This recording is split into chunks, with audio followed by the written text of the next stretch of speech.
Sebuah pagi yang menyingsing di tanah Jawa di awal abad ke-20, kabut tipis masih menyelimuti hamparan sawah yang luas yang hijau membentang. Angin sepoi-sepoi membawa wangi tanah basah sisa embun malam.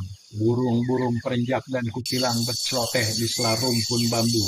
Di kejauhan siluet gunung-gunung berjajar megah menjaga desa-desa yang tertidur damai di kakinya.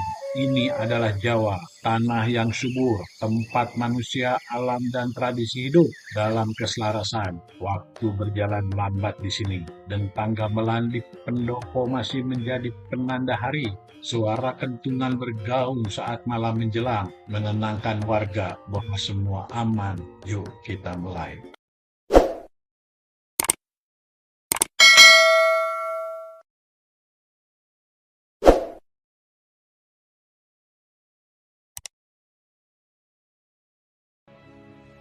Di pagi hari, para petani berangkat ke sawah, membawa cangkul di bahu, mengenakan caping lebar menangkis terik matahari.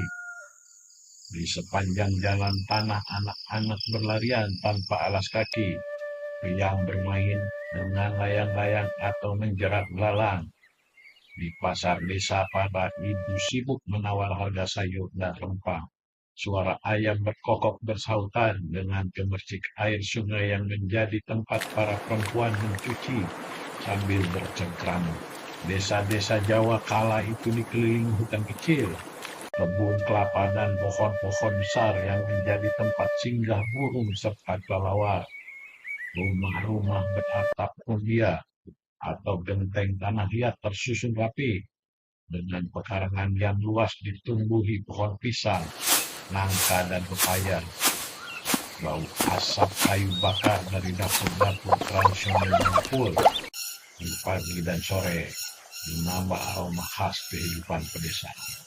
Pada malam hari, cerita wayang kulit atau sandiwara ketoprak menjadi hiburan bersama. Warga berkumpul di alun-alun kecil, menikmati suasana dalam yang membawakan kisah Ramayana atau Mahabharata, ditemani tembang Jawa yang mendayu. Namun pada suatu waktu di tahun-tahun setelah abad baru itu dimulai, suasana damai ini berubah secara perlahan. Desas-desus penyakit misterius mulai terdengar dari desa ke desa.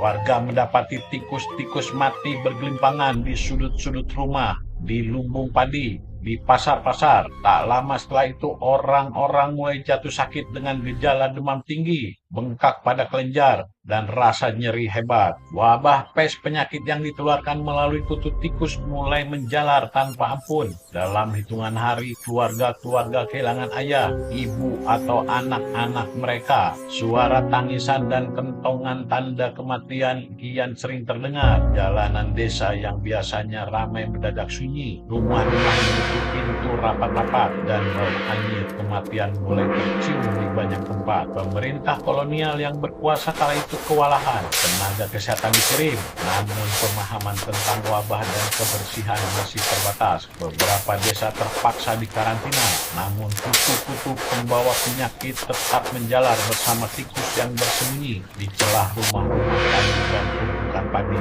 Wabah pes tak hanya merenggut nyawa, tetapi juga menorehkan luka mendalam pada hati rakyat Jawa. Rasa takut, kesedihan, dan duka menjelma. Kabut gelap yang menyelimuti desa-desa selama berbulan-bulan. Itulah kisah getir tanah Jawa ketika harmoni pedesaan yang tenang harus terusik oleh wabah yang tak terlihat. Dari sini kita belajar bahwa sejarah bukan hanya tentang kejayaan, tetapi juga tentang luka yang harus dikenang agar tak terulang di kemudian hari. Sekian, terima kasih.